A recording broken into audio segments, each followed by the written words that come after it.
Hello friends, for today's video I want to do a non-spoiler review for the Seven Waters trilogy. This is something that ever since I picked up book 1 I have fallen head over heels in love with. I adored book 1 and then I devoured books 2 and 3, thought they were fantastic, and I was thinking I would just leave it at the review I did for book 1, but part of why I wanted to talk about the series as a whole is because there are a few factors. First off, the structure of the series is a little bit different than what we typically find in trilogies. Second, if you are somebody who tends to have similar tastes to me, this is written in a way that is a little bit different from what I typically really love. So for example, it's first person over the course of all 3 books. You also find that every single book follows a different character. It doesn't have a really intricate magic system, and it's a little bit more contained than a lot of my other favorites. And despite that, though, I still really loved it because I feel like the writing was wonderful, the world building was great, and it also was one of those stories where it's a little bit more of a intimate follow of a character. It reminded me in a lot of ways of the same reasons people really love the Farseer trilogy by Robin Hobb. There's just something about it that really digs into the imperfections of who we are and how a lot of our views about things are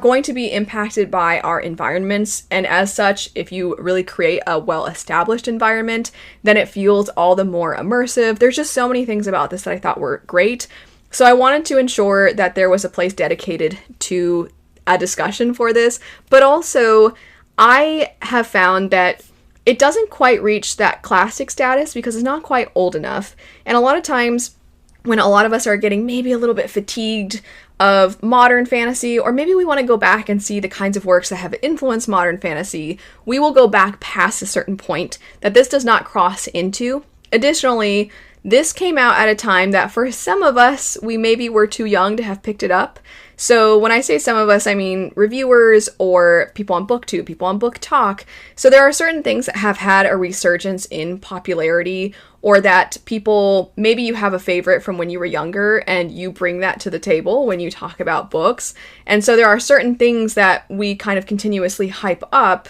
And this came out at a time period where it doesn't have the classic status and it doesn't have the people were reading this that are now reviewing books online status, and so I just feel like it's going to continue to sit in this in-between and not have as much attention given to it and have as many eyes on it, when I think it really not only deserves it, but so many of the conversations that we have had about what we're looking for in our fantasy, it fulfills, and I know so many of you are going to really, really like this series, so I wanted to ensure that I actually had a dedicated discussion for it. This is going to, as I said at the beginning, maintain non-spoiler status, so I won't be getting into the specifics of the plots overall, but I am going to give information that hopefully